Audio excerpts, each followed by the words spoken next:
વાત કચ્છની કરીએ। કચ્છના દરિયાઈ સીમામાંથી ચરસના પેકેટ્સ મળવાનો સિલસિલો યથાવત। માંડવી પોલીસને ચરસના 40 પેકેટ્સ મળી આવ્યા।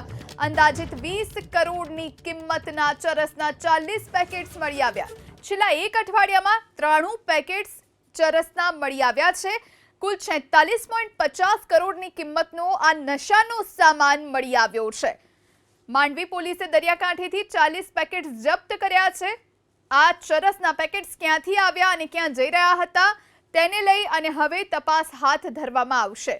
કચ્છના જખૌ નજીકથી બીએસએફે સર્ચ દરમિયાન 19 પેકેટ્સ જપ્ત કર્યા છે।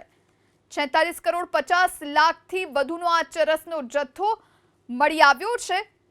કચ્છના જખૌ નજીકથી સર્ચ ઓપરેશન દરમિયાન 19 પેકેટ્સ જપ્ત કરવામાં આવ્યા છે।